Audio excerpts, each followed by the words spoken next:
ومن يضلل فلا هادي له وأشهد أن لا إله إلا الله وحده لا شريك له وأشهد أن محمدا عبده ورسوله اللهم صل على محمد وعلى آل محمد كما صليت على إبراهيم وعلى آل إبراهيم إنك حميد مجيد اللهم بارك على محمد وعلى آل محمد كما باركت على إبراهيم وعلى آل إبراهيم إنك حميد مجيد يا أيها الناس اتقوا ربكم الذي خلقكم من نفس واحدة وخلق منها زوجها وبث منهما رجالا كثيرا ونساء واتقوا الله الذي تساءلون به والأرحام إن الله كان عليكم رقيبا يا أيها الذين آمنوا اتقوا الله حق تقاته ولا تموتن إلا وأنتم مسلمون يا أيها الذين آمنوا اتقوا الله وقولوا قولا سديدا يصلح لكم أعمالكم ويغفر لكم ذنوبكم ومن يطع الله ورسوله فقد فاز فوزا عظيما வார்த்தைகளில் சிறந்தது அல்லாஹ்வினுடைய கலாம் அல் குர்ஆன் என்றும் வழிகாட்டல்களில் சிறந்தது அல்லாஹ்வின் தூதர் ஸல்லல்லாஹு அலைஹி வஸல்லம் அவர்கள் காட்டிச் சென்ற வழிகாட்டல்கள் வழிமுறைகள் என்றும் காரியங்களில் மிக மோசமானவை மார்க்கம் என்கிற பெயரில் உண்டு பண்ணப்பட்ட பிதாத்துக்கள் அனைத்தும் வழிகேடுகள் யாவும் நரகத்தில் கொண்டு போய் சேர்க்கும் என்கிற அந்த ஹதீஸை இந்த ஜும்மா பிரசங்கத்தின் ஆரம்பத்தில் உங்கள் சிந்தனைகளில் பதிகின்றேன்.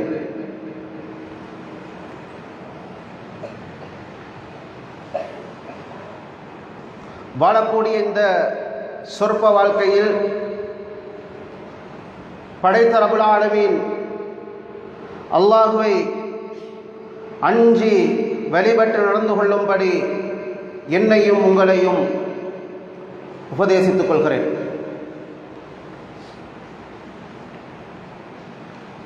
இன்றைய இந்த ஜும்மா பிரசங்கத்தில்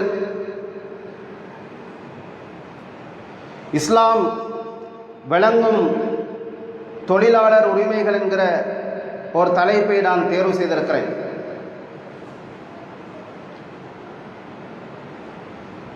இந்த உலகத்தை அல்லாஹு தஆலா அழகான முறையில் இயக்கிக் கொண்டிருக்கிறான். இந்த உலகத்தில் பிறந்த மனிதன் அவனுக்கான வாழ்வாதாரத்தை தேடிக்கொள்ள வேண்டும்.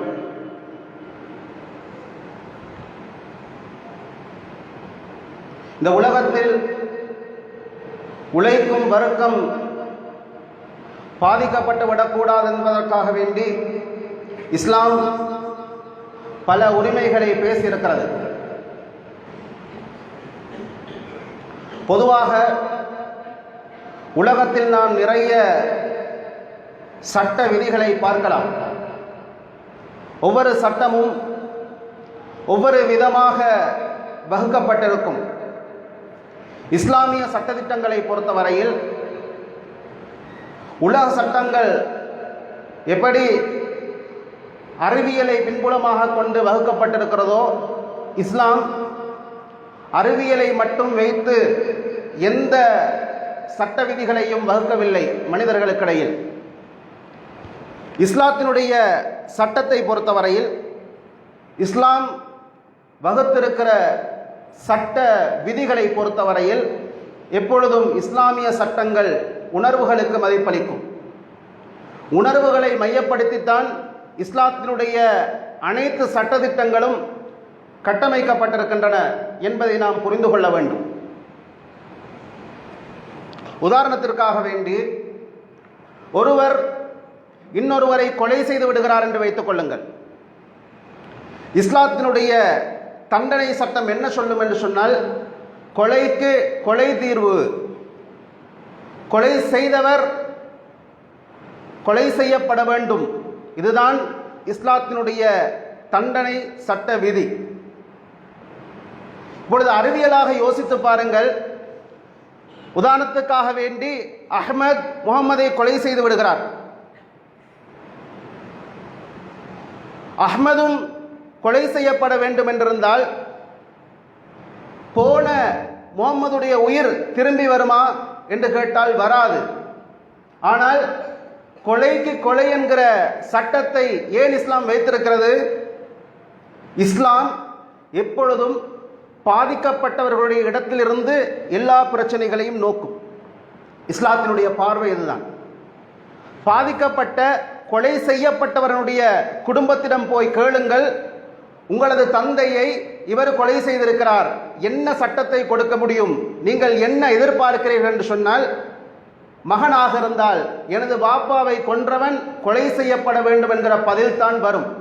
காரணம், இஸ்லாம் உணர்வுகளுக்கு மதிப்பளிக்கிறது. விளங்கிக் கொள்வதற்காக வேண்டி இன்னொரு உதாரணத்தை சொல்கிறேன். ஒருவர் விபச்சாரம் செய்ததை நிரூபிப்பதற்காக வேண்டி 4 சாட்சிகள் அவசியம்.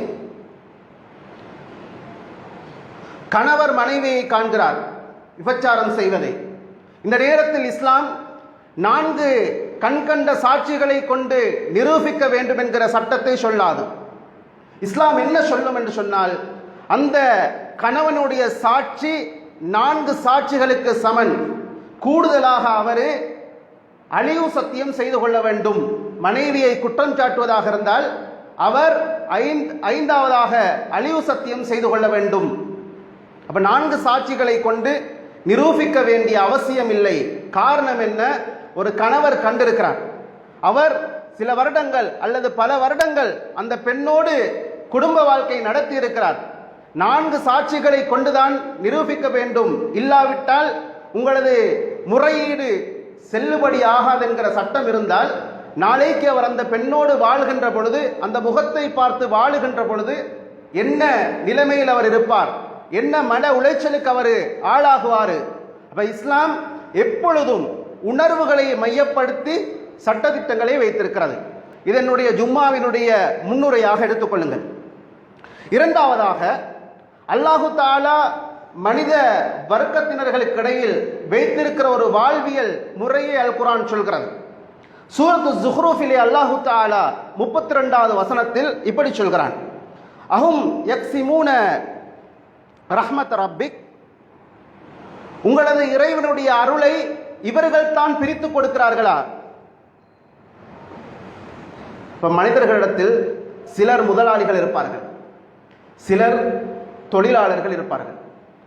எந்த முதலாளியும் நினைத்துவிடக் கூடாது, இவனுக்கான ரிஸ்கை நான் தான் தீர்மானிக்கிறேன், நான் தான் இவனுடைய ரிஸ்க்கு பொறுப்பாக இருக்கிறேன், என் மூலமாகத்தான் இவனுக்கு ரிஸ்க் போய்கொண்டிருக்கிறது என்கிற எண்ணம் வந்துவிடக்கூடாது. அல்லாஹு தஆலா வாழ்வியலை இப்படி ஒவ்வொரு வர்க்கத்தினர்களாக ஒரு செட்டப்பில் வைத்திருப்பதற்கான காரணம், இந்த உலகம் அதனுடைய கோட்டில் அழகாக பிரச்சனைகள் இன்றி இயங்க வேண்டும் என்பதுதான்.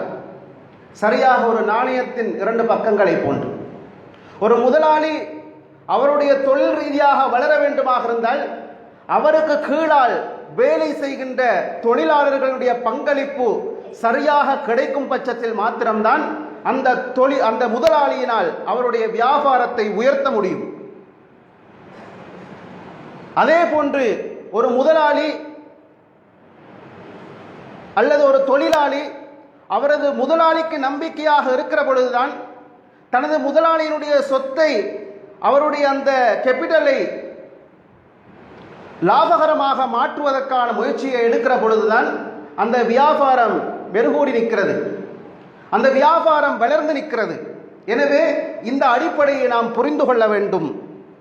அல்லாஹு தஆலா சொல்கிறான், நஹ்னு கஸம்னா பைனஹும் மஈஷதஹும், அவர்களது வாழ்வாதாரங்களை, வாழ்க்கைக்கான தேடல்களை நாம் தான் பிரித்து வைத்திருக்கிறோம், பங்கு வைத்திருக்கிறோம். இவருக்கு இப்படித்தான் கிடைக்கும், இவருக்கு இப்படித்தான் கிடைக்கும், இவர் முதலாளியாக இருக்க போகிறார், இவர் தொழிலாளியாக இருக்க போகிறார் என்கிற அந்த வித்தியாசத்தை நாங்கள் தான் மனிதர்களுக்கிடையில் பங்கு வைத்திருக்கிறோம் சொல்லிவிட்டு அல்லாஹு தாலா சொல்கிறான், வரஃபஅனா பஅதஹும் ஃபௌக பஅத், சில சாராரை விட சில சாரார்களை நாம் உயர்த்தி இருக்கிறோம். சிலரை சம்பளம் வழங்கக்கூடியவராக வைத்திருக்கிறோம், சிலரை சம்பளம் வாங்கக்கூடியவராக வைத்திருக்கிறோம். இப்படி வித்தியாச அடிப்படையில் அல்லாஹு தாலா தான் வைத்திருக்கிறான். லியத்தஹித பஅதுஹும் பஅதன் சுஹ்ரியன், சிலரை சிலர் பணியமர்த்திக் கொள்வதற்காக நாம் இந்த ஏற்பாடுகளை செய்திருக்கிறோம். வரஹ்மத்து ரப்பிக ஹைரும் மிம்மா யஜ்மாஊன், இவர்கள் சேர்த்து வைத்திருக்கின்றவற்றை விட அல்லாஹ்வுடைய அருள் மிகவும் சிறந்ததென்கிற குர்ஆன் வசனம் வாழ்வியலையும் ஒருவருடைய தொழில்துறைகளையும் மையப்படுத்தியதாக அல்லாஹு தாலா பேசியிருக்கிறான். அன்பிற்குரிய சகோதரர்களே, அப்படியாக இருந்தால் இஸ்லாம் தொழிலாளர்களுக்கு என்னென்ன உரிமைகளை வைத்திருக்கிறது என்பதை பற்றி பார்க்கிற பொழுது நபிகள் நாயகம் ஸல்லல்லாஹு அலைஹி வஸல்லம் அவர்களுடைய வாழ்க்கையிலிருந்து பல ஹதீஸுகளை, பல வழிகாட்டல்களை நாம் பார்க்க முடியும். அன்பிற்குரிய இஸ்லாமிய சகோதரர்களே, உங்களுக்கு தெரியும், அப்துர் ரஹ்மான் இப்னு அவுஃப் என்று சொல்லக்கூடிய மிக முக்கியமான ஒரு நபித்தோழர் இருந்தார். மிகவும் வசதி வாய்ப்போடு வாழ்ந்தவர். மக்காவில் இருக்கின்ற பொழுதும் வசதி வாய்ப்போடு இருந்தார். மதீனாவுக்கு சென்றதன் பின்னாலும் ஒரு தொழிலதிபராகத்தான் அவர் இருந்தார். அவரது சக தொழிலாளர்களோடு இருப்பார்களாம். வருகின்றவர்கள் யார் இந்த தொழிலினுடைய முதலாளி என்று எண்ணுகின்ற அளவுக்கு சக தொழிலாளர்களோடு சகஜமாக ஒன்றி உறவாடக்கூடியவராக அப்துர் ரஹ்மான் இப்னு அவுஃப் என்கிற நபித்தோழர் இருந்திருக்கிறார் என்பதை நாம் வரலாற்றில் படிக்கிறோம். அன்பிற்குரிய இஸ்லாமிய சகோதரர்களே, அப்போ இஸ்லாம் வழங்கி இருக்கிற தொழிலாளர் உரிமைகளில் முதன்மையானது ஒருவருக்கு தகுதியான வேலையை கொடுக்க வேண்டும். அதோடு சேர்த்து அவரது சக்திக்கு அப்பாற்பட்ட ஒரு வேலையை ஒருவரிடத்திலிருந்து வாங்கக்கூடாது என்ற பகுதியை இஸ்லாம் பேசியிருக்கிறது. சஹீஹ் முஸ்லிமிலே வரக்கூடிய ஒரு செய்தியை பார்க்கிறோம். நபிகள் நாயகம் ஸல்லல்லாஹு அலைஹி வஸல்லம் அவர்கள் சொன்னார்கள், லில் மம்லூகி தஆமு, அதே போன்று வகிஸ்வத்துஹு வலா யுகல்லிஃபு மினல் அமலி இல்லா மா யுதீக். நபிகள் நாயகம் ஸல்லல்லாஹு அலைஹி வஸல்லம் அவர்கள் சொன்னார்கள், அவர்களுக்கு தொழிலாளர்களுக்கு உணவு கொடுக்க வேண்டும், அவர்களுக்கான ஆடைகளை கொடுக்க வேண்டும், அவர்களால் சக்தி பெறாத, அவர்களால் செய்ய முடியாத பணிகளை அவர்களுக்கு சுமத்தக்கூடாது என்கிற பகுதியை நபிகள் நாயகம் ஸல்லல்லாஹு அலைஹி வஸல்லம் அவர்கள் பேசினார்கள். எனவே அன்பிற்குரிய சகோதரர்களே, எந்த தொழிலாளர்களும், எமது அதிகாரத்தின் கீழ் இருக்கக்கூடிய எந்த தொழிலாளர்களும் கொத்தடிமைகள் அல்ல.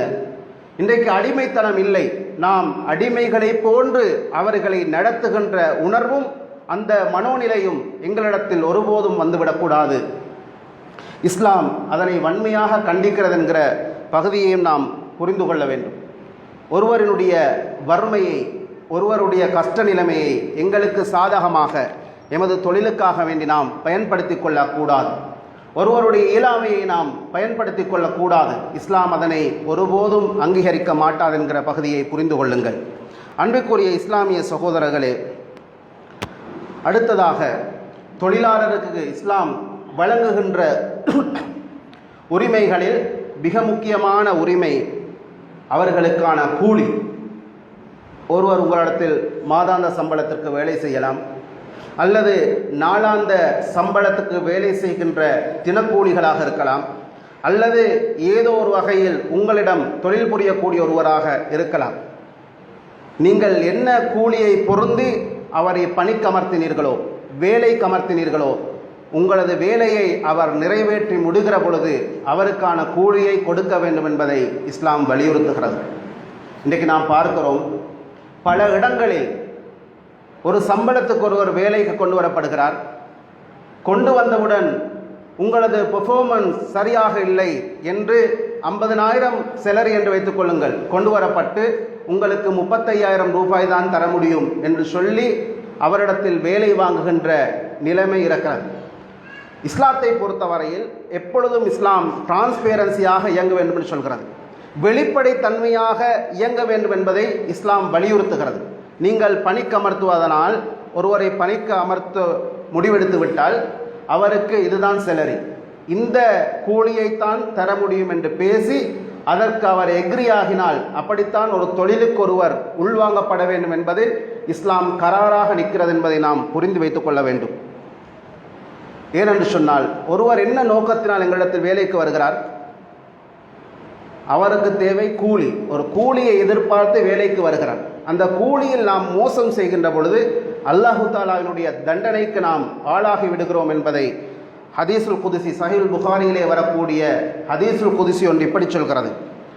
நபிகள் நாயகம் ஸல்லல்லாஹு அலைஹி வஸல்லம் அவர்கள் சொன்னார்கள், சலாசத்துன் அன ஹஸ்முஹும் யௌமல் கியாமா. அல்லாஹு தாலா சொல்லுகிறானாம், மறுமை நாளையில் 3 பேருக்காக வேண்டி நான் வாதாடப் போகிறேன்.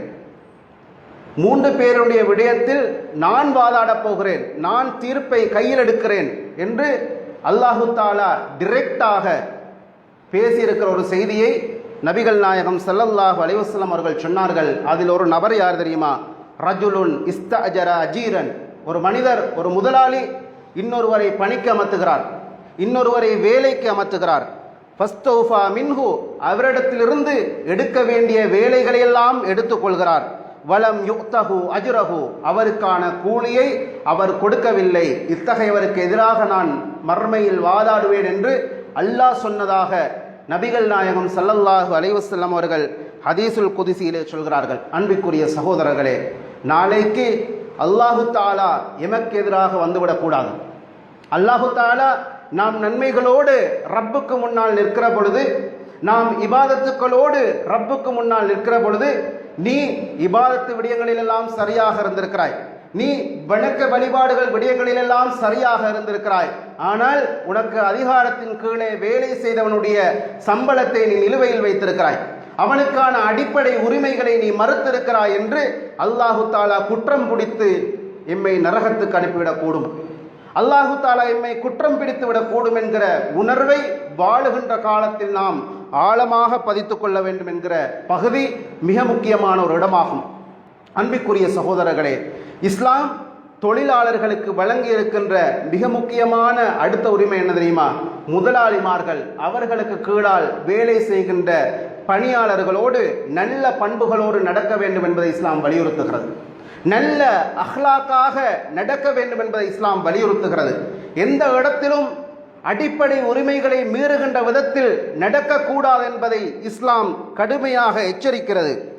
ஏனென்றால் உங்களுக்கும் அவர்களுக்கு இடையிலும் இருக்கிற உடன்படிக்கை என்ன? தொழில். உங்களிடத்தில் பணிக்காக வந்திருக்கிறார், வேலைக்காக வந்திருக்கிறார் அல்லாமல் ஒட்டுமொத்தமாக அவரையே குத்தகைக்கு எடுத்து ஒரு அடிமையை போன்று எந்த தொழிலாளர்களையும் நடத்திவிடக்கூடாது. இன்றைக்கு நாம் பார்க்கிறோம், எத்தனையோ வியாபார ஸ்தலங்களில் அடிமைகளை போன்று நடத்துகின்ற நிலைமை இருக்கிறது. குறைந்தது ஒரு வேலைக்கு உள்வாங்குகின்ற பொழுது இத்தனை மணியிலிருந்து இத்தனை மணிக்குத்தான் வேலை என்று இருக்கும். 8 மணியிலிருந்து 6 மணி என்று வைத்துக் கொள்ளுங்கள். 6 மணியை தாண்டு 7 மணி, 8 மணி, 9 மணி என்று வேலையை வாங்கிவிட்டு எந்த சம்பளத்தை பேசினோமோ அந்த சம்பளத்தை கொடுத்து அனுப்புகின்ற நிலைமை இருக்கிறது. அவர் மேலதிகமாக வேலை செய்யறதுக்கு செலரியை கேட்கிற பொழுது, கூலியை கேட்கிற பொழுது, இப்படித்தான் தர முடியும், எடுக்க முடியுமாக இருந்தால் எடுத்துக்கொள்ளுங்கள், வேலைக்கு எனக்கு வெளியே 1000 பேர் கிடைப்பார்கள், அவர்களுக்கு நான் தொழிலை கொடுத்துக் கொள்கிறேன் என்று பேசுகின்ற நிலைமையும், அந்த வார்த்தைகளையெல்லாம் தனது நாளைக்கு ஒரு வேலை தேவை என்கிற ரீதியில் பொறுத்து கொள்ளுகின்ற நிலைமையில் எத்தனையோ பணியாளர்கள் அவர்களது பணிகளை செய்து கொண்டுதான் இருக்கிறார்கள். சில இடங்களில், வியாபார ஸ்தலங்களில் இன்னுமுள்ள நுகர்வோர்கள் வந்திருக்கிற நேரத்தில், வியாபாரிகள் வந்திருக்கிற நேரத்தில் கடையில் உள்ள ஸ்டாஃபை அவர்களுக்கு முன்னால் இழிவுபடுத்துகின்ற முதலாளிமார்கள் இருக்கிறார்கள், ஏசுகின்ற முதலாளிமார்கள் இருக்கிறார்கள். மனிதன் என்கிற வகையில் அவன் சகோதரன் என்கிற அந்த உணர்வோடு நாம் நடத்த வேண்டும். எந்த சந்தர்ப்பத்திலும் இன்னும் ஒரு கஸ்டமருக்கு முன்னால் ஸ்டாஃபை ஏசுகின்ற உரிமையை இஸ்லாம் ஒருபோதும் அங்கீகரிக்காது, ஒருபோதும் அங்கீகரிக்காது. சில நேரத்தில் எங்களிடத்தில் இருக்கக்கூடிய அந்த வியாபார திமிரு, எனக்கு கீழால் இவன் வேலை செய்கிறான், 10 ஸ்டாஃப் இருக்கிறான், ஒரு ஸ்டாஃப் குறைந்து விட்டால் பிரச்சனை இல்லை என்கிற உணர்வு எங்களை அப்படி பேச வைத்து விடுகிறது. இந்த நிலைமை எங்களிடத்திலிருந்து மாற்றம் பெற வேண்டும். சில நேரங்களில் பள்ளிவாசல் என்று வைத்துக் கொள்ளுங்கள், ஹஸ்ரத் என்று வருகின்ற பொழுது கூட இந்த இடத்தில் ஒரு ஃபேன் சுத்துகிறது வைத்துக் கொள்ளுங்கள். சிலர் இருக்கிறார்கள், இந்த ஃபேனை அந்த சுவிட்சினால் ஆஃப் பண்ணிவிட முடியும். ஆனால் இவர் 2ஆம் மாடிக்கு ஏறி ஹஸ்ரத்தினுடைய ரூமை தட்டி கீழே ஒரு ஃபேன் சுத்துகிறது, ஆஃப் பண்ணி விடுங்கள் என்கிற நிலைமையில் தான் இன்றைக்கு அதிகாரங்கள் தவறாக பயன்படுத்தப்படுகின்ற ஒரு சமூகத்தில் நானும் நீங்களும் வாழ்ந்து கொண்டிருக்கிறோம். அன்பிற்குரிய சகோதரர்களே, நான் முன்னுரையில் சொன்னதை போன்று இஸ்லாம் எப்பொழுதும் உணர்வை மட்டும்தான் பார்க்கும், பாதிக்கப்பட்ட இடத்திலிருந்து மட்டும்தான் பார்க்கும். அல்லாஹு தாலா பாதிக்கப்பட்ட மனிதனுடைய இடத்திலிருந்தான் தீர்ப்பு சொல்ல போகிறான் என்கிற அந்த உணர்வை ஒவ்வொரு முதலாளிமார்களும் மனதில் ஏற்படுத்தி வைத்துக் கொள்ள வேண்டும்.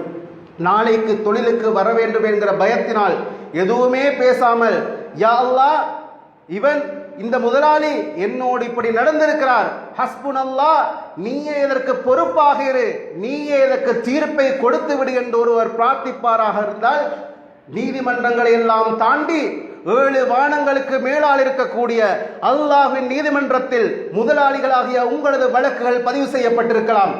உங்களுக்கு கீழால் வேலை செய்யக்கூடிய பணியாளர்களினுடைய பதுவாக்கள் உங்களை வந்து சேர்ந்திருக்கலாம்.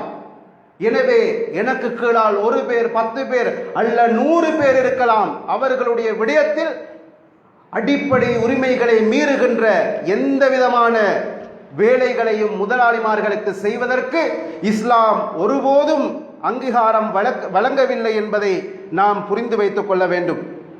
அன்பிற்குரிய சகோதரர்களே, அபூதர் ரலியல்லாஹு அன்ஹு அவர்களுடைய ஒரு சம்பவம் இருக்கிறது. ஒரு முறை அல் மஅரூர் இப்னு சுவைத் என்று சொல்லக்கூடிய நபர் அறிவிக்கக்கூடிய செய்தி சஹீஹுல் புகாரியிலே பதிவு செய்யப்பட்டிருக்கிறது. நான் அபூதர் ரலியல்லாஹு அன்ஹு அவர்களை ரபதா என்கிற இடத்தில் சந்திக்கிறேன். நல்ல தரமான 2 ஆடைகளை பிரித்து வைத்திருக்கிறார். ஒரு ஆடை அவருக்கான ஆடை, இன்னொரு ஆடை அவரது அடிமைக்கான ஆடையாக இருக்கிறது. பொதுவாக அடிமைகளுக்கு தரமான ஆடைகள் கொடுக்கின்ற வளமை அன்றைக்கு இருக்கவில்லை. எங்களுக்கு ஆச்சரியமாக இருந்தது. அபூதரிடத்தில் கேட்டோம், அபூதரே, ஏன் இந்த சாதாரண அடிமைக்கு இப்படி ஒரு தரமான ஆடையை வைத்திருக்கிறீர்கள்? அபூதர் சொன்னார், நான் என்னிடத்தில் பணிக்கமர்த்தப்பட்டிருந்த ஒரு மனிதரை ஏசி கொண்டிருந்தேன். அவரிடத்தில் ஏசி வேலையை வாங்கி கொண்டிருந்தேன். அவரது தாய் தந்தையர்களை இழுத்து நான் ஏசிக்கொண்டிருந்தேன். அப்பொழுது நபிகள் நாயகம் ஸல்லல்லாஹு அலைஹி வஸல்லம் அவர்கள் என்னை பார்த்து சொன்னார்கள், இன்னக இம்ராஉன் ஃபீக ஜாஹிலியா. ஜாஹிலியா காலத்தில் இருக்கின்ற அதே பழக்கங்கள் இஸ்லாத்துக்கு பின்னாலும் உன்னிடத்தில் வந்துள்ளது. என்ன அர்த்தம்? இஸ்லாம் பழங்கால ஜாஹிலியா கால குணாதிசயங்களை, கெட்ட பழக்கங்களை எல்லாம் அடியோடு நொறுக்கிவிட்டு இஸ்லாம் என்கிற புனிதத்தை கொடுத்திருக்கிறது. இஸ்லாம் என்கிற புனிதத்தை நாம் சுமந்திருக்கிறோம். அப்படி சுமந்து கொண்டிருக்கிற பொழுது அபூதர் ரலியல்லாஹு அன்ஹு அவர்கள் தாயை இழுத்து வேலைக்கு இருந்த அடிமையை தான் அதிகாரம் மிக்கவன் என்கிற காரணத்தினால் ஏசிக்கொண்டிருந்த பொழுது நபிகள் நாயகம் ஸல்லல்லாஹு அலைஹி வஸல்லம் அவர்கள் கண்டிக்கிறார்கள். கண்டித்து விட்டு இந்த உலகத்துக்கான ஒரு விதிமுறையை, தொழிலாளர்களோடு எப்படி நடக்க வேண்டும் என்கிற ஒரு தியரியை இந்த உலகத்துக்கு சொல்லிக் கொடுத்தார்கள். நபிகள் நாயகம் ஸல்லல்லாஹு அலைஹி வஸல்லம் அவர்கள் ஹதீஸை தொடங்கிய இடம் என்பது மிக முக்கியமான இடம். நபிகள் நாயகம் ஸல்லல்லாஹு அலைஹி வஸல்லம் அவர்கள் சொன்னார்கள், இஹ்வானுக்கும் ஹவலுக்கும், இஹ்வானுக்கும் ஹவலுக்கும், உங்களிடத்தில் பணிக்கு வந்திருக்கக்கூடியவர் பணியாளரை போன்று நீங்கள் பார்க்க வேண்டியதில்லை. இஹ்வானுக்கும், உங்களது சகோதரர்கள். ஹவலுக்கும், உங்களது அதிகாரத்துக்கு கீழால் அல்லாஹ் அவர்களை பணிக்கமர்த்தி இருக்கிறான். அல்லாஹு தாலா தான் ஒரு செட்டப்புக்காக வேண்டி நீங்கள் முதலாளியாக இருக்க வேண்டும் என்பதை தீர்மானித்தான். அதுபோன்றுதான் அவர் பணியாளராக, தொழிலாளராக இருக்க வேண்டும் என்பதை அல்லாஹு தாலா தீர்மானித்திருக்கிறான்.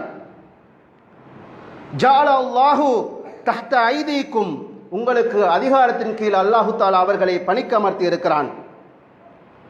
ஃபமன் கான அஹூஹு தஹ்த யதிஹி, யாருடைய அதிகாரத்தின் கீழால் எந்த சகோதரனாவது பணியில் அமர்த்தப்பட்டிருந்தால் ஃபல் யுத்இமுஹு மிம்மா யஅகுல், அவர் சாப்பிடுகின்ற சாப்பாட்டிலிருந்து கொடுக்கட்டும். வல் யல்பிசுஹு மிம்மா யல்பஸ், அவர் என்ன ஆடைகளை அணிகிறாரோ அது போன்ற தரமாக ஆடைகளை கொடுக்கட்டும். இதனுடைய விரிவான விளக்கம் என்ன தெரியுமா? அவரை நல்ல முறையில் நடத்தட்டும் என்கிற பகுதியை இஸ்லாம் பேசுகிறது. அவரை கௌரவமாக நடத்தட்டும் என்கிற பகுதியை இஸ்லாம் பேசுகிறது. அதே போன்று வலா துகல்லிஃபூஹும் மா யக்லபுஹும், அவர்களால் செய்ய முடியாத எந்த பணியையும் அவர்களுக்கு கொடுக்க வேண்டாம். அப்படியே அவர்களுக்கு கஷ்டமான பணிகளை நீங்கள் சுமத்துவீர்களாக இருந்தால் நீங்களும் அதிலே பங்கெடுத்துக் கொள்ளுங்கள் என்கிற விதியை இஸ்லாம் உலகத்துக்கான விதியாக, தொழிலாளர்களோடு இன்றைக்கு எல்லோரும் தொழிலாளர்களுக்கான உரிமை என்பதை போராடுகிறார்கள். ஆனால் 1400 வருடங்களுக்கு முன்னால் வருடத்தில் ஒரு நாள் அல்ல, ஒவ்வொரு நாளும் உங்களது அதிகாரத்துக்கு கீழுள்ள தொழிலாளர்களை எப்படி நடத்த வேண்டும் என்கிற உலகத்துக்கான ஒரு விதியை இஸ்லாம் பிரகடனப்படுத்தி இருக்கிறது. உங்களுக்கு கீழால் வேலை செய்பவர்களோடு நல்ல முறையில் நடந்து கொள்ளுங்கள். அவர்களுக்கான உணவுக்கு நீங்கள் பொறுப்புதாரிகள், அவர்களுக்கான ஆடைகளுக்கு நீங்கள் பொறுப்புதாரிகள். இதனுடைய விளக்கம் என்ன தெரியுமா? பூரணமாக நீங்கள் அவர்கள் சந்தோஷப்படுகின்ற அளவுக்கு நடத்த வேண்டும் என்கிற அந்த உணர்வியலை, அந்த உணர்வு ரீதியான பார்வையை வளர்த்து கொள்ள வேண்டும் என்பதை இஸ்லாம் பேசியிருக்கிறது என்பதை நாம் புரிந்து கொள்ள வேண்டும். அன்பிற்குரிய சகோதரர்களே, எங்களுக்கு கீழால் பணிக்கமர்த்தப்பட்டவர்கள், எங்களுக்கு கீழால் ஊழியம் செய்யக்கூடியவர்கள், எமக்கு அவர்களது பின்புலங்கள் பெரும்பாலும் தெரிந்திருக்க வாய்ப்பில்லை.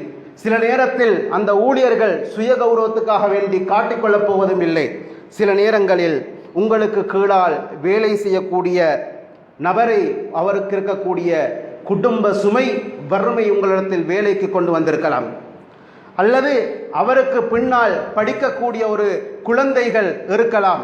அல்லது இந்த தொழிலில் சம்பாதித்து அந்த பணத்தின் மூலம் நாளாந்தம் மருந்து வாங்கி கொடுத்து அதன் மூலமாக உயிர் வாழ்ந்து கொண்டிருக்கக்கூடிய பெற்றோர்கள் இருக்கலாம். நோய்வாய்ப்பட்ட ஒரு தாயோ தந்தையோ அந்த வீட்டில் இருக்கலாம்.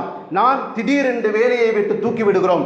நாளையிலிருந்து நீ வரக்கூடாது, அறப்படித்த பேச்சு பேசுகிறாய், வரக்கூடாது என்று அனுப்பிவிட்டால் அவனுக்கு பின்னால் ஒரு குடும்பம் இருக்கும்.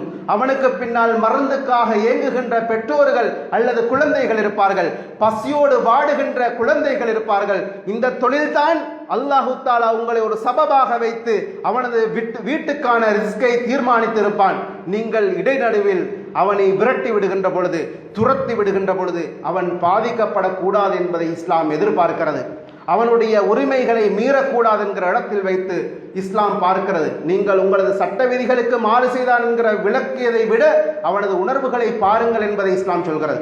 உங்களிடத்தில் அறப்படித்திருக்கலாம், ஆனால் அவனுடைய உணர்வு, அன்றைக்கு அவன் இருந்த மனோநிலை, இதை பார்க்க வேண்டும் என்பது எப்பொழுதும் இஸ்லாம் உணர்வுகளோடு கட்டமைக்கப்பட்டிருக்கிறது என்கிற முன்னுதாரணத்தை, முன்னுரையை நான் சொன்னதன் நோக்கமெல்லாம் இதுதான். எல்லா இடங்களிலும் தொழிலாளர் முதலாளிகள் என்று வருகின்ற பொழுது உணர்வுகளோடு சம்பந்தப்பட்டிருக்கும். தொழிலாளர்களால் பாதிக்கப்பட்ட முதலாளிகள் இருக்கிறார்கள், முதலாளிகளால் பாதிக்கப்பட்ட தொழிலாளர்கள் இருக்கிறார்கள். இருசாராரும் உணர்வுகளுக்கு மதிப்பளித்து அவர்களது கடமைகளை நிறைவேற்ற வேண்டும் என்பதை இஸ்லாம் எதிர்பார்க்கிறது என்கிற பகுதியை புரிந்து கொள்ளுங்கள். அன்பிற்குரிய இஸ்லாமிய சகோதரர்களே, அதே போன்று மிக முக்கியமான ஒரு உரிமை இஸ்லாம் வழங்கி இருக்கிறது. என்ன உரிமை என்று சொன்னால், உங்களுக்கு கீழால் பணியமர்த்தப்பட்டவர்களுடைய சுகதுக்கங்களில் நீங்கள் பங்கெடுக்க வேண்டும்.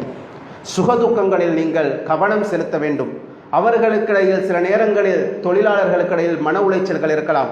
நீங்கள் ஒரு முதலாளி, நீங்கள் ஒரு அதிகார வர்க்கம், நீங்கள் அவர்களை அணுகி உங்களுக்கு ஏதாவது பிரச்சனைகள் இருக்கிறதா, குடும்ப பிரச்சனைகள் இருக்கிறதா, அல்லாஹு தாலா லேசாக்குவான், ஹைராக்குவான், எதையும் நீங்கள் யோசிக்க வேண்டாம், நாங்கள் உங்களோடு இருக்கிறோம் என்கிற அந்த நம்பிக்கையான வார்த்தைகளை கொடுக்கக்கூடிய இடத்தில் முதலாளிமார்கள் இருக்க வேண்டும் என்பதை இஸ்லாம் வலியுறுத்துகிறது. அன்பிற்குரிய சகோதரர்களே, நபிகள் நாயகம் ஸல்லல்லாஹு அலைஹி வஸல்லம் அவர்களிடத்தில் பணி செய்யக்கூடிய ஒரு யூத சிறுவன் இருந்தான். அந்த யூத சிறுவன் நோய்வாய்ப்படுகிறான். நபிகள் நாயகம் ஸல்லல்லாஹு அலைஹி வஸல்லம் அவர்கள் நோய்வாய்ப்பட்ட வீட்டுக்கு போய் அந்த சிறுவனை நோய் நலம் விசாரித்தார்கள். கடைசியாக நபிகளாருடைய நோய் நலம் விசாரிக்க சென்றது அந்த சிறுவனுடைய ஹிதாயத்துக்கு, நேர்வழிக்கு காரணமாக இருந்திருக்கிறது என்பதை ஹதீஸ்களிலே நாம் படிக்கிறோம்.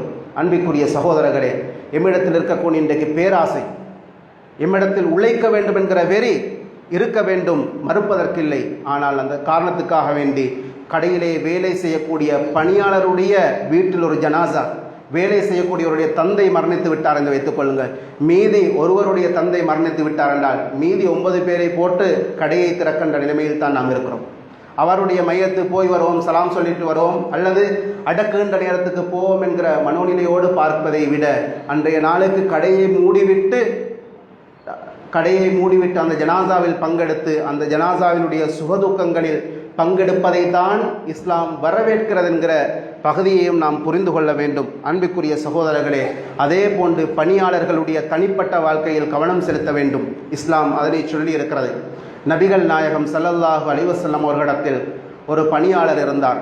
அந்த நபித்தோழரனுடைய பேர் ரபியா இப்னு கஅபில் அஸ்லமி என்கிற நபித்தோழர். எப்பொழுதும் நபிகள் நாயகம் ஸல்லல்லாஹு அலைஹி வஸல்லம் அவர்கள் ரபியாவை காண்கின்ற பொழுது கேட்பார்கள், ரபியா இன்னும் திருமணம் முடிக்கலையா? முதலாளி தொழிலாளியிடம் கேட்கிற கேள்வியை பாருங்கள். முதலாளி தொழிலாளியிடம், உழைக்கும் வர்க்கத்தினிடம் கேட்கிற கேள்வியை பாருங்கள், இன்னும் திருமணம் முடிக்கவில்லையா? ரபியா இப்னு கஅபில் அஸ்லமி சொல்கிறார், அல்லாஹ்வின் தூதரே, இல்லை யா ரசூலல்லாஹ். திரும்பவும் கேட்கிறார்கள், இல்லை யா ரசூலல்லாஹ், அதற்கான வசதி வாய்ப்புகள் இல்லை. திரும்பவும் கேட்கிறார்கள், ஏன் இன்னும் திருமணம் முடிக்காமல் இருக்கிறீர்கள்? வசதி வாய்ப்புகள் இல்லை. இப்பொழுது ரபியா இப்னு கஅபில் அஸ்லமிக்கு ஒரு மனோநிலை வருகிறது. ரசூல் ஸல்லல்லாஹு அலைஹி வஸல்லம் அவர்கள் திரும்பி திரும்பி கேட்கிறார்கள் என்றால் அதற்கு பின்னால் ஏதோ ஒன்று இருக்கும். இதற்கு பிறகு கேட்டால் முடிக்க வேண்டும் என்று சொல்லிவிடலாம் என்று முடிவெடுக்கிறார்கள். பிறிதொரு நாளில் நபிகள் நாயகம் ஸல்லல்லாஹு அலைஹி வஸல்லம் அவர்கள், ரபியாவே திருமணம் முடிக்கவில்லையா என்று கேட்கிறார்கள். அப்பொழுது ரபியா ரலியல்லாஹு அவர்கள் சொல்கிறார்கள், ஆம், முடிக்க வேண்டும் என்று. கூடியிருந்த புரைதா ரலியல்லாஹு அவர்கள் போன்ற சஹாபாக்களை அழைக்கிறார்கள். ரபியா இப்னு கஅபில் அஸ்லமி திருமணம் முடிக்க வேண்டும், அவருக்கான மகரை கொடுப்பதற்கான தங்கத்துக்கான ஏற்பாடுகளை நீங்கள் செய்ய வேண்டும் என்று இன்னொருவருடைய உதவியை பெற்று அவருக்கான திருமண ஏற்பாடுகளை செய்து கொடுக்கிறார்கள் என்பதை பார்க்கிறோம். எங்களுக்கு கீழால் பணியில் இருக்கக்கூடியவர்கள் என்னென்ன மனோநிலையில் வேண்டுமானாலும் இருக்கலாம். அல்லது பல்கலைக்கழகத்தில் ஒரு குழந்தை இருக்கலாம், அல்லது திருமணம் முடிக்கின்ற வயதில் ஒரு பெண் பிள்ளை இருக்கலாம், அல்லது அவரே திருமணம் முடிக்கின்ற வயதில் இருக்கலாம். இப்படி இருக்கக்கூடியவர்களை நாம் அணுகி, உங்களுக்கு திருமணம் முடிப்பதற்கான ஏற்பாடுகள் இருக்கிறதா, முடியுமான உதவிகளை செய்து அவர்களை நல்வழிப்படுத்துகின்ற வேலையை முதலாளிமார்கள் கையில் எடுக்க வேண்டும் என்கிற பகுதியை இஸ்லாம் பேசியிருக்கிறது. எனவே இஸ்லாம் வழங்கியிருக்கக்கூடிய தொழிலாளர் உரிமைகள் மே 1 மாத்திரமானதல்ல, ஒவ்வொரு நாளும் தொழிலாளர்களுக்கான உரிமைகளை, அவர்களுக்கு வழங்கப்பட வேண்டிய சலுகைகளை எல்லாம் இஸ்லாம் தாராளமாக பேசியிருக்கிறது என்கிற பகுதியை நாம் அனைவரும் புரிந்து கொள்வோம். அன்பிற்குரிய சகோதரர்களே, உலகத்தினுடைய புள்ளி விவரத்தை எடுத்து தொழிலாளர்கள் அதிகமா முதலாளிகள் அதிகமா என்று பார்த்தால் தொழிலாளர்கள் தான் அதிகம். நபிகள் நாயகம் ஸல்லல்லாஹு அலைஹி வஸல்லம் அவர்கள் இந்த உழைக்கும் வர்க்கத்துக்கு கொடுத்த ஆக பெரியதொரு கிஃப்ட் என்ன தெரியுமா? மனைவிமார்களை பார்த்து நபிகள் நாயகம் ஸல்லல்லாஹு அலைஹி வஸல்லம் அவர்கள் சொன்ன ஒரு வார்த்தை. என்ன சொன்னார்கள்? இந்த உலகத்தில் யாரும் எந்த மனிதனுக்கும் சுஜூத் செய்யக்கூடாது. அப்படி சுஜூத் செய்வதற்கு நான் அனுமதித்திருந்தால் மனைவிக்கு கட்டளையிட்டிருப்பேன் கணவனுக்கு சுஜூத் செய்யும்படி. இது ரசூலுல்லாஹ் ஹதீஸ். சாதாரணமாக ஒரு குழந்தையை பெற்றெடுப்பதிலிருந்து வளர்த்து ஆளாக்குவது வரைக்கும் பங்களிப்பு என்று பார்த்தால் தாயினுடைய பங்களிப்பு தான் கூட. ஆனால் ஏன் கணவனுக்கு சுஜூத் செய்யும்படி கட்டளையிட்டு இருப்பேன் என்று சொன்னால், வர்க்கம் அவருடைய தொழில் தான் அதற்கான காரணம். நேற்று வரைக்கும் திருமணத்துக்கு முன்னால் எத்தனையோ கடைகளை தூக்கி வீசி விட்டவர். பொஸ் ஏசினார், அந்த கடையில் வேலை செய்ய முடியாது. பொஸ்ஸுக்கு ஏசி விட்டு வந்தவர்கள் எல்லாம் திருமணத்துக்கு பின்னால் எனக்கு ஒரு மனைவி இருக்கிறாள், எனக்கு குழந்தைகள் இருக்கின்றது என்கிற இடத்துக்கு பொழுது மாடு மாதிரி ஏசினாலும் நாளைக்கு நான் வேலைக்கு வர வேண்டும், என்னை நம்பி ஒரு குடும்பம் இருக்கிறது என்கிற அந்த உணர்வு அவரை அந்த வேலையில் தொடர்ந்து இருக்க வைக்கிறது. அவர் நிறைய மன உளைச்சல்களை தலையிலே சுமந்து கொள்கிறார். ஒவ்வொரு நாள் வீட்டுக்கு போகின்ற பொழுதும் மனைவி சீனி முடிந்து, பால் முடிந்து, இன்னுமுள்ள மளிகை சாமான்கள் முடிந்து என்று சொல்லுகின்ற பொழுதெல்லாம் இன்றைக்கு சம்பள நாள் இல்லை, எப்படி பொஸ்ஸிடம் கேட்பது? பொஸ்ஸிடம் போய் கேட்க போனாலும் எப்ப பார்த்தாலும் உங்களுக்கு சல்லி, எப்ப பார்த்தாலும் கேட்கிறீங்க, தர முடியாது, போங்கள் என்று விரட்டி விடுகின்ற பொழுது வீட்டு மனைவிக்கு என்ன பதில் சொல்கிறது என்று தெரியாமல் ஒரு இடத்தில் நின்று யோசித்துக் கொண்டிருப்பாரே, அப்படிப்பட்ட அந்த இடம் என்பது மிக மிக மிக உணர்வு பூர்வமாக ஒவ்வொரு முதலாளிமார்களும் இப்படி ஒருவர் சல்லியை கேட்டால், எனக்கு ஒரு அட்வான்ஸ் ஒன்று தாங்கள் என்று கேட்டால் அவருக்கு பின்னால் ஏதோ ஒன்று இருக்கும் என்கிற அந்த உணர்வை தேடி பார்த்து புரிந்து கொள்ள வேண்டிய இடத்தில் முதலாளிமார்கள் இருக்கிறார்கள். அதனால் தான் மனைவிக்கு கட்டளையிட்டிருப்பேன் கணவனுக்கு சுஜூத் செய்யும்படி என்று அந்த கணவனை உயர்தரத்தில் வைத்து இஸ்லாம் சொல்லுகிறது என்று சொன்னால், உழைக்கின்ற இடத்தில் அவர்கள் படுகின்ற மன உளைச்சல்கள் சில நேரங்களில் வயிற்றில் சுமக்கின்ற சுமையை தாங்கிக் கொள்ள முடியும் மனிதனால், ஆனால் தலையில் சுமக்கின்ற சுமை தாங்கிக் கொள்ள முடியாது. எனவே ஒவ்வொரு குழந்தைகளும் தமது பெற்றோர்கள் தம்மை வளர்ப்பதற்காக வேண்டி கூலி தொழிலாளர்களாக இருக்கலாம், யாராக வேண்டுமாக இருக்கலாம், தொழில் என்கிற இடத்தில் படுகின்ற கஷ்டத்தை மறந்துவிடக்கூடாது. நிறைய இடங்களில் வயோதிக வயதை அடைந்து விட்டவுடன் கஷ்டப்பட்டு கல்லுடைத்து சின்ன சின்ன வேலைகளை செய்து தினசரி வேலைகளை செய்து வளர்த்தெடுத்த குழந்தைகள் இன்றைக்கு நல்ல தொழிலில் இருக்கலாம், பெற்றோர்களை மதிப்பதில்லை, அல்லது தாயோடு சேர்ந்து கொண்டு பெற்றோர்களை நிராகரிக்கின்ற நிலைமையில் இன்றைக்கு நிறைய குடும்பங்கள் இருக்கின்றன. எனவே உங்களது சிறுவராயத்தில் உங்களது தந்தைமார்கள் உங்களை வளர்த்தெடுப்பதற்காக வேண்டி நீங்கள் சில நேரங்களில் ஏசி ரூமில் வேலை செய்யலாம். நீங்கள் ஏசி ரூமில் வேலை செய்கின்ற இடத்துக்கு பின்னால் உங்களது தந்தையினுடைய வியர்வை துளிகள் இருக்கிறது, உங்களது தந்தையினுடைய கண்ணீர் துளிகள் இருக்கிறது, உங்களது தந்தையினுடைய மன பாரங்கள் இருக்கிறது. அவற்றையெல்லாம் எல்லா சுமைகளையும் பொறுத்து கொண்டு உங்களை இன்றைக்கு ஆளாக்கி வைத்திருக்கிறார். ஆளாகி விட்டவுடன் அந்த தந்தையை தட்டிவிடுகின்ற, அவரது உணர்வுகளுக்கு மதிப்பளிக்காமல் தள்ளி வைக்கின்ற நிலைமை இந்த சமுதாயத்தில் இன்றைக்கு வளர்ந்து வந்து கொண்டிருக்கிறது. இந்த நிலைமைகள் முற்றாக ஒழிக்கப்பட்டு இஸ்லாம் தொழிலாளர்களுக்கு வழங்கி இருக்கிற உரிமைகளை சரியாக பேணி நடந்து கொள்ள வேண்டும். இஸ்லாம் அதே போன்று எப்பொழுதும் எமது தொழிலாளர்களுக்கு மத்தியில் இஹ்லாஸாக நடந்து கொள்ள வேண்டும். தொழிலாளர்கள் முதலாளிகளுக்கு இடையில் இஹ்லாஸாக நடந்து கொள்ள வேண்டும். அதே போன்று முதலாளிமாருக்கு கட்டுப்பட்டு சரியான வேலைகளை தரமாக செய்கின்ற தொழிலாளர்களாக இருக்க வேண்டும். அதே போன்று அல்லாஹு தாலா தான் சிசிடிவி. நாம் இன்றைக்கு சிசிடிவிக்கு பயப்படுகிற அளவுக்கு அல்லாஹுக்கு பயப்படுவதில்லை. சிசிடிவி இருக்கிறது என்று நாம் கடையிலே யோசிக்கிறோமே தவிர அதையும் தாண்டி அல்லாஹு தாலா என்னை கண்காணித்து கொண்டிருக்கிறான் என்கிற உணர்வு எம்மிடத்தில் வர வேண்டும். எனவே எதையெல்லாம் கேட்டோமோ, எதையெல்லாம் நலவாக கேட்டோமோ அதையெல்லாம் எமது வாழ்க்கையில் முடியுமானவரை நடைமுறைப்படுத்துகின்ற நல்ல முஸ்லிம்களாக வாழ்ந்து மரணிக்கின்ற பாக்கியத்தை வல்ல ரஹ்மான் நம் அனைவருக்கும் தந்தருள்வானாக. வாஹிர் தஅவானா அல்ஹம்துலில்லாஹி ரப்பில் ஆலமீன்.